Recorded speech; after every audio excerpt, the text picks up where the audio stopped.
우리는 앞에서 숫자를 처리하는 파이썬 프로그램을 살펴보았습니다. 자, 컴퓨터는 모든 처리를 계산을 기본으로 합니다. 하지만 인간은 숫자보다 무엇이 더 친숙하죠? 문자가 더 친숙합니다. 이 문자들이 모여 있는 것을 문자열이라고 하는데요. 자, 컴퓨터는 사람을 위해서 만들어진 기계잖아요. 자, 근데 사람이 지금 무엇이 더 편하다고 그랬어요? 문자열이 더 편하다고 했죠. 숫자보다는 문자열이. 자, 그래서 컴퓨터 입장에서는 인간을 편리하게 하기 위해서 문자열을 잘 처리해야 되고요. 이 처리하는 것이 아주 중요한 거예요. 자, 문자열은 방금 전에도 말씀드렸지만, 자, 문자들의 나열이에요. 문자들의 나열이고요. 자, 이 책에 있는 모든 글자들도 당연히 문자열이 될 수 있겠죠. 자, 우리가 일상적으로 사용하는 단어도 문자열이고, 문장들도 문자열입니다. 다 문자열입니다. 자, 파이썬에서 문자열 데이터를 표기하는 방법은 여러 가지가 있는데, 그 중에 대표적인 것은 따옴표를 사용하는 건데요. 따옴표가 두 종류가 있죠. 큰 따옴표가 있고, 이제 우리가 그 다음에 작은 따옴표 해서 큰 따옴표, 작은 따옴표 또는 뭐 쌍따옴표, 호따옴표 이렇게도 얘기를 하는데요. 자, 이렇게 따옴표를 이용해서 문자열을 표현합니다. 문자열을 만드는 방법. 우리는 작은 따옴표와 그 다음에 큰 따옴표를 사용하여 문자열을 만들 수 있습니다. 자, 파이썬에서 쓰고 싶은 문자열은 이 작은 따옴표나 큰 따옴표 사이에 이렇게 문자열을 쓰시면 됩니다. 자, 이렇게 문자열을 쓰시면 자, 문자열 자료가 만들어지는 거고요. 큰 따옴표를 쓰는 것이나 작은 따옴표를 쓰는 것이나 똑같은 아이입니다. 동일한 의미인데요. 한 번 더 확인을 해볼게요. 자, 제가 큰 따옴표로 묶어서 여기 헬로우라고 해볼게요. 헬로우라고 엔터를 치면 결과가 이렇게 헬로우가 나옵니다. 자, 근데 여러분 보세요. 자, 여기는 큰 따옴표고 제가 큰 따옴표로 묶었죠? 그런데 결과는 작은 따옴표로 나오죠? 자, 얘를 1번이라고 하고 얘를 2번이라 한다면 1번과 2번을 파이썬에서는 동일하게 취급을 한다는 얘기입니다. 자, 그러고 자, 얘를 문자열을 이제 제가 변수에 저장을 해볼게요. 자, 변수 이름은 msg라고 할게요. 메시지의 약자. 그 다음에 hello라고 이렇게 입력을 하면 입력을 한 후에 엔터를 치고서 메시지를 출력해 볼게요. msg 이렇게 쳐도 되고요. 또는 직접 프린트를 써서 msg를 하게 되면 자, 이렇게 헬로가 나옵니다. 차이점은 뭐죠? 차이점을 보시면 어떤 차이점이냐면 프린트를 쓰지 않고서 이렇게 쉘에서 프린트를 쓰지 않고 msg 변수 이름만 치면 그 값이 나오는데 문자열이라는 요 표시까지 나오게 되죠.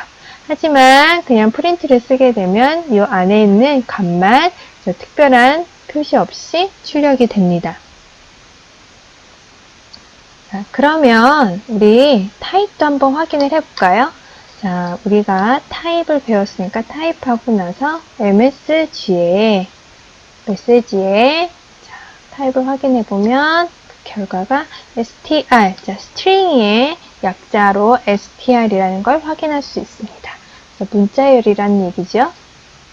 자, 근데 여러분이 주의하실 게 하나 있어요. 뭘 주의하셔야 되냐면, 자, 큰 따옴표로 문자열을 묶으려고 시작을 했으면, 자, 이렇게 시작을 했으면, 당연히 큰 따옴표로 무엇을 해주셔야 돼요? 닫아주셔야 돼요. 자, 큰 따옴표를 열고서 작은 따옴표를 닫거나, 작은 따옴표를 열고서 큰 따옴표로 이렇게 닫아버리면 짝이 안 맞죠? 이런 경우에는 당연히 파이썬이 어떻게 되는 거예요?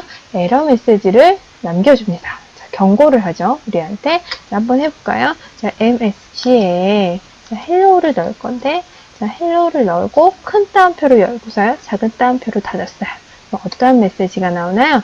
자, 이렇게 신텍스 에러가 나오면서 자, 네가 잘못 묶었어 라는 메시지를 우리에게 보여줍니다.